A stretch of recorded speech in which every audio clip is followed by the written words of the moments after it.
doing well, son. Father. Come now. You know who sired you. That doesn't matter now.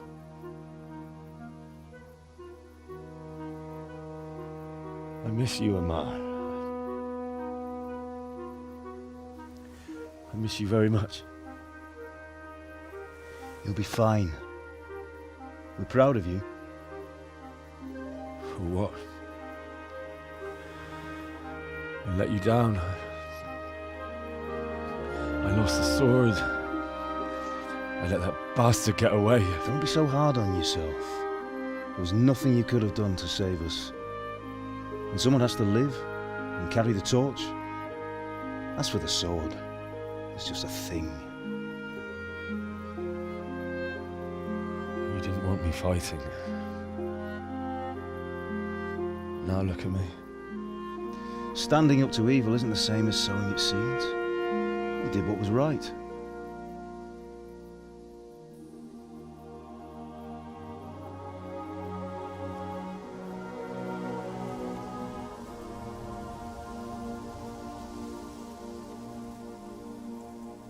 I have to leave you now. Oh, please. You know I can't stay.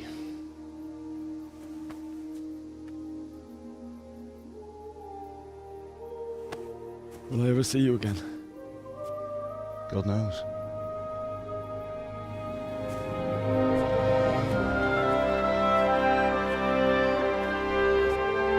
Make her proud.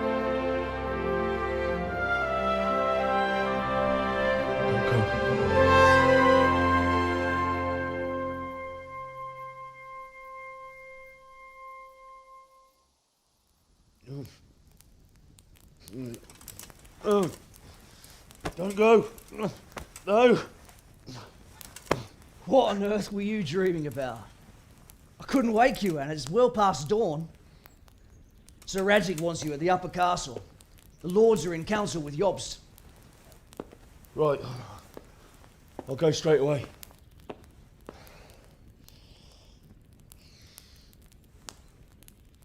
What is it?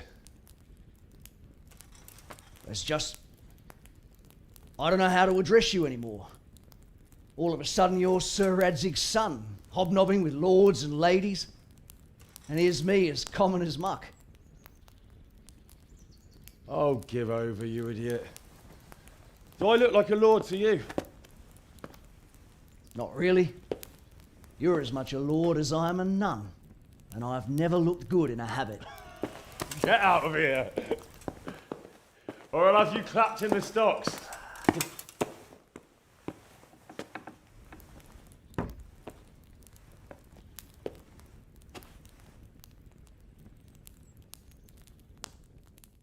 Ah, Hal. Are you going to the meeting with Margrave Jobst as well? I am. What about Istvan? I assume... That we didn't catch him? No.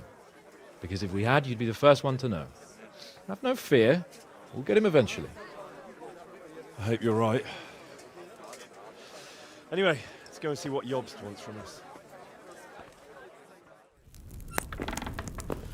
My lords, Christ's blessings on you all. And on you, Lord Capon.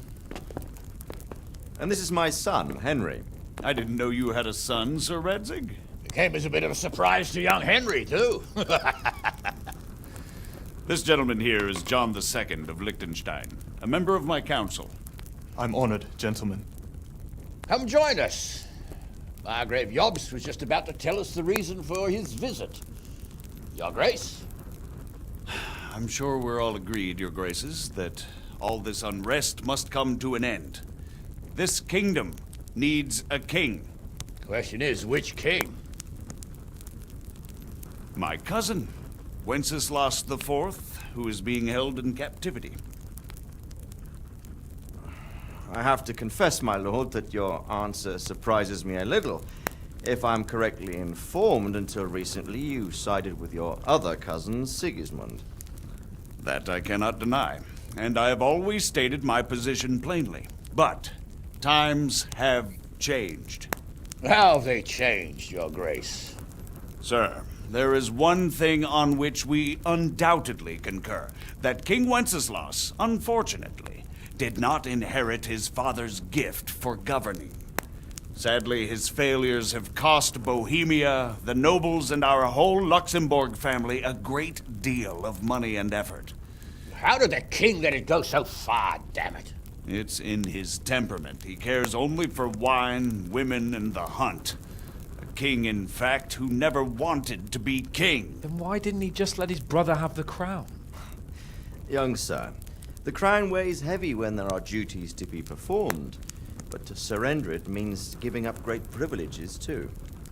But he did surrender power to his brother. When things started getting out of hand, Wenceslas appealed to Sigismund for help in restoring order. What, you're saying Wenceslas invited him here? This is starting to make my head spin. Actually, it makes sense when you think about it. Sigismund wanted to re-establish the power of the whole House of Luxembourg. He thought if he helped Wenceslas win the imperial crown, in return his brother would help him become the king of the Romans, and leave the actual reign of Bohemia and the empire to him. Sigismund would govern, while Wenceslas could carry on doing what he was best at, enjoying the life of the imperial court. Why wasn't Wenceslas crowned Holy Roman Emperor long ago? He was already elected king of the Romans. All he had to do was go and let the Pope put the damn imperial crown on his head.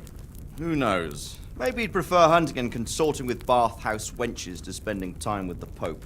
Well, so would I must admit. Sigismund's plan seemed sound enough, but it didn't quite work out, did it? It worked for a while. He and his brother reached an agreement. Sigismund took over administration of the kingdom and began planning Wenceslas's journey to Rome for the imperial coronation. But then Wenceslas realized he would just be a puppet with a crown. I must say, Margrave Jobst, Wenceslas and Prokop behave rather like naughty children in need of a good clout about the ears. Sigismund would agree. He was already planning his rule of Bohemia, and all of a sudden, the rug was pulled from under him. I'd say he lost his patience and decided he'd drag Wenceslas to the coronation kicking and screaming if he had to. Just like a naughty child, as you say. So he abducted him and your brother Prokop too, if I heard correctly. Correct. And you helped him do it, if I heard correctly. Yes, your graces, it's true. I was there when Sigismund abducted Prokop.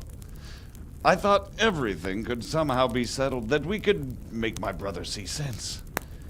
But Sigismund just wanted to put an end to the dispute once and for all, whatever the cost.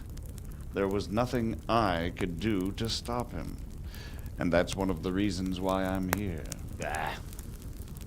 The worst of it is that it was all for nothing. Instead of putting a stop to the revolt, it escalated it, and the result is this chaos we have today. That's true enough, sir. But I must admit now, I'm not sure what your position is. The king is incompetent, but we must protect him? The simple truth, gentlemen, is that for all of Wenceslas's faults, we have no one else. So we'll have to make do with his idleness. People like him, though.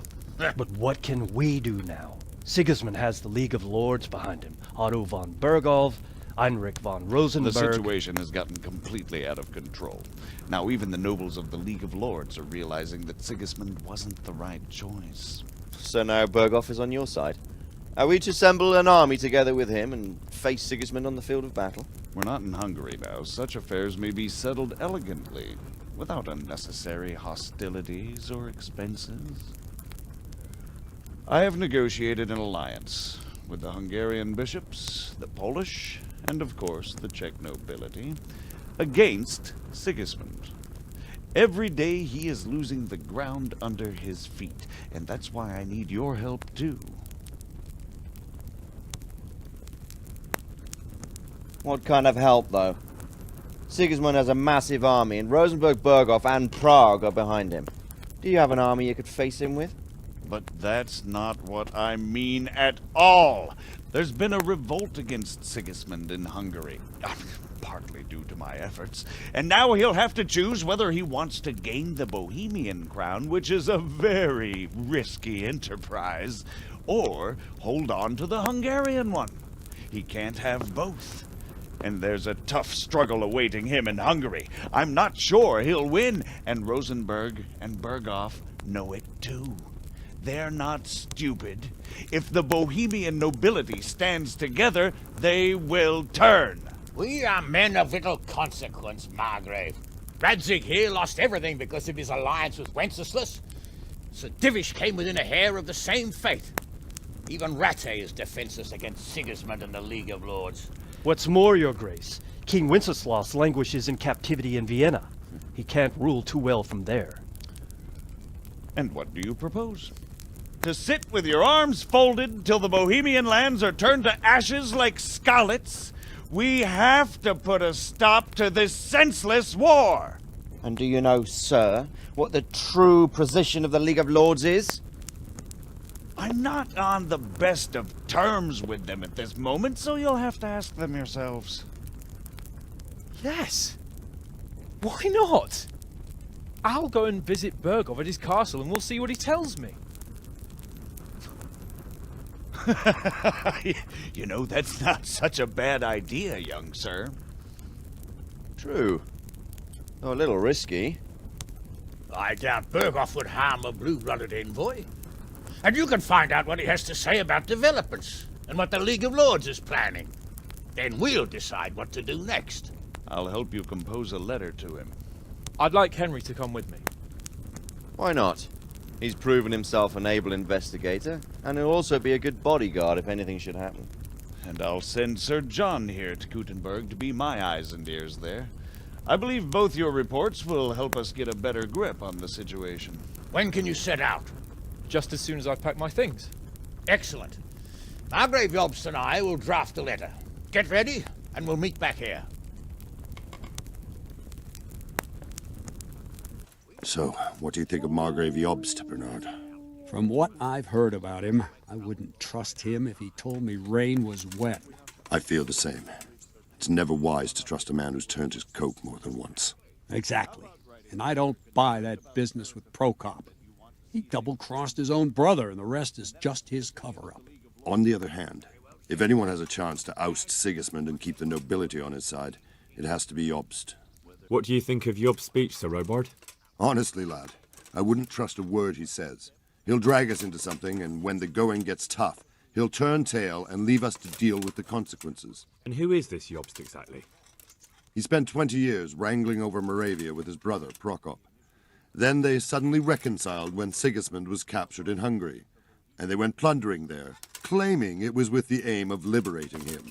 When Wenceslas sent them to parley with his enemy, Rupert of the Palatinate, the pair of them turned coats on the spot, took sides with Rupert, and together with the League of Lords and the Meissen nobles laid siege to Prague. But then they made terms with the king. He agreed to hand over part of the government, and they sent the Meisseners home. This is no ancient history I'm talking about. It was only 2 years ago, and now, suddenly, he's Wenceslas's greatest ally. Can you trust someone like that? Do you think that rescuing Wenceslas will help the country, sir? God knows. The king is a drunkard. If he governed instead of boozing, wenching at the baths and hunting, there'd be peace and order. Quite honestly, I'm not surprised the Germans deposed him, or that Sigismund's patience ran out. Why? Wenceslas himself sent for Sigismund to help him, and made an agreement with him. And when Sigismund started acting as agreed, Wenceslas double-crossed him and claimed the agreement was invalid, just because he no longer liked it. What would you have done in Sigismund's place? On the other hand, now we've seen what Sigismund has been getting up to here, it's clear he's no better a sovereign than his brother. And that goes double for Rupert, not to mention Jobst, who might well have his eye on the Bohemian throne too. So, all in all, we're probably best off with the drunkard. Better the devil you know. And what about Prokop? Well, he stayed on the king's side, for most of the time at least, largely because they're birds of a feather. He's not keen on governing either. But woe betide anyone who tries to take control away from him. Then he would turn on his own brother, literally. He often behaves like a rebel, just in grander style. What do you think Sigismund's after? I'd say he wants to restore the Empire to its glory days under his father, Emperor Charles, which his brother seems incapable of doing. But he's also defending the East against the Turks and fighting with his own noblemen at home, battling his brother and cousins here, and Rupert and the Meissen nobles in Germany. He has a lot to deal with, and riding roughshod over everyone certainly isn't helping. Mind you, what else is he to do? I think in more settled times he might make quite a good king, but now he's missed his chance. What about the League of Lords and Bergo? What are their objectives? Whenever the king is weak, the nobility tries to grab as much as it can. Not for the good of the country, of course, only for themselves. The League of Lords is full of men like that. When the king was captured the first time, they released him only after he nominated them to high office and ceded some of his power to them. Now that he's held captive a second time, they run the country at Sigismund's behest. Bergov is the highest vice-chamberlain in the land. As soon as the king was captured, he declared a pogrom on the Jews and raised the tax dues of towns and monasteries. Watch his step with him. And what about Rupert of the Palatinate? What does he want? Rupert? He appointed himself king of the Romans, and ever since then he's been making the tactical moves of a coward who's not sure what to do. If Wenceslas were a man worth his salt, he'd have dealt with him long ago. But then, if Wenceslas was any use, he wouldn't be languishing behind bars in Vienna right now. Good. That was all I needed to know. Thank you, sir. You're welcome. Bear up, and take care of yourself. The world is a dangerous place, and Bergov's a dangerous man.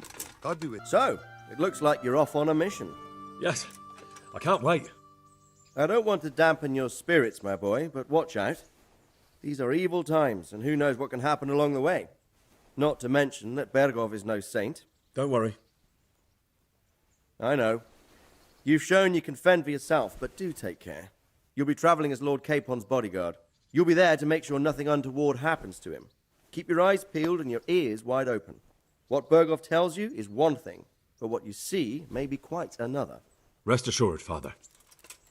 And don't get embroiled in anything else. Just hand over the letter, hear out his reply, and return. Yes. Very well. Bergov is at Trotsky Castle. I think you'll find it quite an eye-opener. It's one of the finest castles in the land. It's 3 days' ride from here, so unless you hit a snag along the way, you'll be back soon enough. Any questions? I'm getting a bit lost in the Luxembourg lineage. It all seems a bit too tangled. The Luxembourgs have ruled the Empire and Bohemia for almost 100 years now. Emperor Charles brought this land to prominence. When he was in power, things had never been so good. Wenceslas and Sigismund are his sons, but by different mothers. Jobst and Prokop are their cousins. They were entrusted with governing Moravia. But instead, they've been in a bitter armed feud for years, and now Sigismund's fallen out with Wenceslas. Wenceslas also had another brother, the youngest, John of Görlitz, who was most probably poisoned. They seem like a hot-blooded lot. It's hard to keep up with their affairs, since they tend to change their alliances from one day to the next. Who is he really, this Jobst? The cousin of King Wenceslas. He's the Margrave of Moravia. I admit I don't know what to make of him myself. Until recently, he was allied with the League of Lords. For a time, he even served Rupert of the Palatinate against the king. And now suddenly, he's reversed his position. I don't know what led him to do it, and one can't help being suspicious. It's best to keep a watchful eye on him, but he really is the leader of the resistance against Sigismund these days. We'll just have to see how it all turns out. I'm a bit concerned so many people seem to think so little of King Wenceslas. You knew him, didn't you? What's he really like? Well, there's no straightforward answer to that question. He certainly makes a great hunting and drinking companion, but he can be very fiery and impetuous when things don't go how he'd like them. He never had much of a head for high office. He finds it tiresome. But once a man's grasped the scepter, it's hard to let it go again. You can't just abscond. You've seen for yourself what happens when he disappears for a few months. Better a bad but legitimate king than a bloody war over the throne. Who is this Prokop that Jobst spoke of? Jobst's brother, the king's cousin. He and Jobst warred over Moravian supremacy for years. Then they were allies for a while, betrayed Wenceslas and sided with Rupert of the Palatinate. But after Sigismund abducted Wenceslas, Prokop fomented a revolt against him, and Sigismund had him captured. Politics. Make of it what you will. I, for one, can't make head or tail of it most of the time. The League of Lords and that Berghoff we're off to see. Who are they exactly? The lords of the powerful houses. Heinrich of Rosenberg, Otto of Berghoff, Heinrich of Radetz, and others. They're unhappy with the way their influence declined after Wenceslas surrounded himself with the lesser orders of nobility. They abducted the king years ago and made him bow to their will. They got away with it that time, and now they've joined forces with Sigismund and done it again. But now it seems that Sigismund's behavior is starting to rub them up the wrong way, so they may well be thinking twice. We'll see what Berghoff has to say. I don't know all that much about Sigismund. He's the king's younger brother and king of Hungary in his own right. 7 years ago, he led a crusade against the Turks and was defeated at Nicopolis. Some say it was due to the recklessness of the French knights, most of whom were mercilessly slaughtered. Sigismund is ambitious and capable. He might well make a better ruler than Wenceslas, but he's arrogant, and to our misfortune, brutal. Not long ago, he himself was held captive by the Hungarian nobility. They dislike him as much as some of the Czech and German noblemen do his brother Wenceslas. Ironically, Wenceslas joined forces with Jobst to liberate him. And now this is how Sigismund repays his brother. There's no doubt about it, God does move in mysterious ways. Rupert of the Palatinate. That's a name I hadn't heard before today. Rupert is the Prince-Elector of the Palatinate. What's a Prince-Elector? The Prince-Electors are dignitaries of the Holy Roman Empire who have the right to elect the King of the Romans, who would then be crowned Holy Roman Emperor by the Pope. Rupert took the title for himself with the help of 3 other Prince-Electors, even though Wenceslas had already been appointed. Some of the nobility in the empire recognized Rupert's claim, but when he went to Rome to be crowned emperor, it turned into a fiasco. Now he's doing his utmost to get Wenceslas to acknowledge him, but so far without success. So, now we have 2 kings of the Romans. Jobst sided with Sigismund for a while, but now he's switched allegiance. He seems to do that quite a lot. That young man, Sir John of Liechtenstein. Why is he here? The Liechtensteins are a powerful Austrian family with estates in Austria and Moravia. Sir John sits on Jobst's council. Since the king's being held captive in Vienna, I suppose it makes sense to have a powerful Austrian house as allies. It could be very useful. That's about all. Very well. Take the letter from Sir Hanush. And good luck, son. I believe we have written it well, gentlemen. Without a doubt. No one could deduce from this whether we are Sigismund's allies or foes. I must travel back to Brno now, but soon I will go to Brandenburg and I will stop here on the way back. By then, Sir Capon should be back and we can discuss how to proceed. Right. Before you leave, my lord, there is one thing that gives me no rest. Why did Sigismund come as a foe? It makes no sense. If I may, sir, I think I can explain. Oh, please enlighten us, young sir. I live not far from Hungary, where Sigismund reigns. It is a savage country, and the constant war with the Turks has hardened the people. They need a monarch with an iron hand. So when Sigismund felt the wind of revolt, he reacted as he would at home. Only what works on the Hungarian nobles does not work here in Bohemia. Bringing order is one thing, but slaughtering and pillaging with a horde of barbarians quite another. What purpose does that serve? But Sigismund did give the Bohemian nobles a chance to take his side. It was only when they refused his ultimatum that he lost patience and took to the sword. As for the barbarians, he could afford nothing better. The Hungarian nobility would gain nothing from joining his campaign in Bohemia.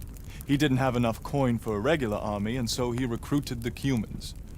What he does not pay them, they make up for in plunder. But in the end, he didn't have enough to even satisfy the Cumans. That's why he raided Kuttenberg and Skalitz. He wanted the silver. That makes sense. My lords, how's the letter coming along? It's done. Then we can be on our way. Now remember what we said, boy. All you have to do is deliver the letter, listen to the answer, and come back here. Don't provoke Berghoff in any way. Provoke? Me? Never, Uncle. We'll be back in a few days. Farewell, your graces. Come, Henry, my men are waiting. I wish you Godspeed.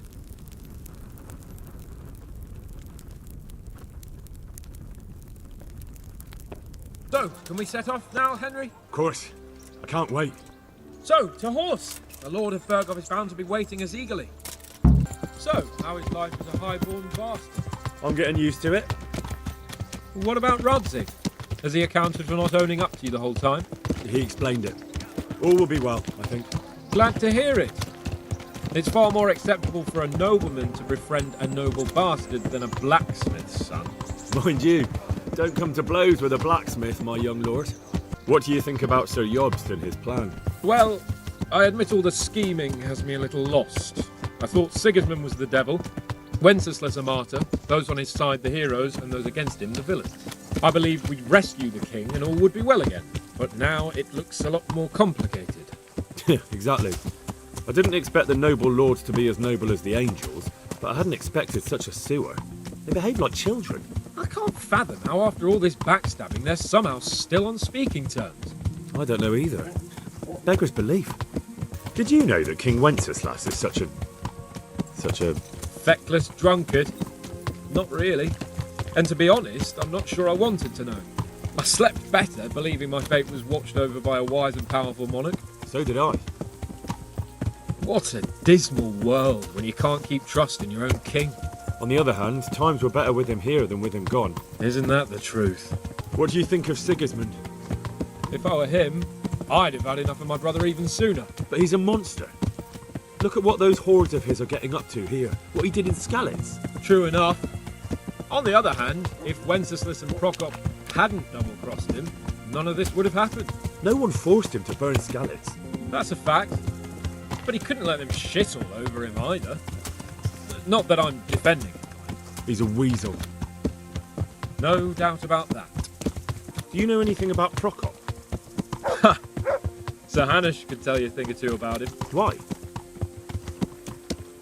Last winter, a certain Sir Jan Sokol of Lamberg, a well-known knight, or robber baron to some, tried to occupy the city of Iglau, which was on the orders of none other than Prokop. And what has that got to do with Hanush? Well, he was there with him. Of course, that's not something to brag about in front of Jobst. And what was it all about? They wanted to occupy a city that was on the side of the League of Lords, but despite there being several hundred strong, they didn't take it. For one thing, they couldn't get past the Iglau women, with their pitchforks and cauldrons of hot water. I would never have thought of Sir Hanush as such a rebel. And have you heard anything about Rupert of the Palatinate? A little.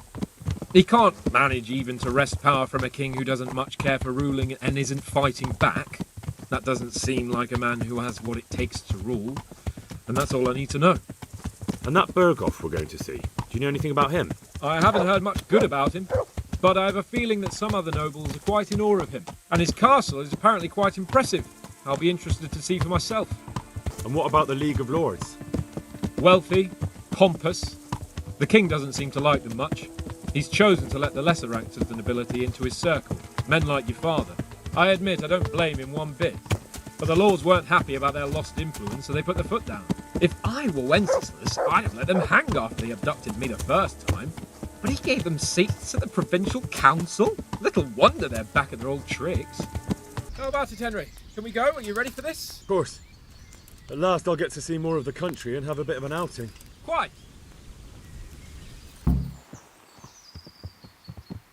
Let's get to it then. I finally have the feeling we're doing something worthwhile. We're helping to save the king. Instead of saving his drunken majesty, I'd rather find that whoreson who murdered my parents, get the sword back from him, and skewer him with it. Cheer up, Henry. I have a feeling you'll get your chance one day, and it won't be long in coming. Forward, men! Audentes fortuna juvat!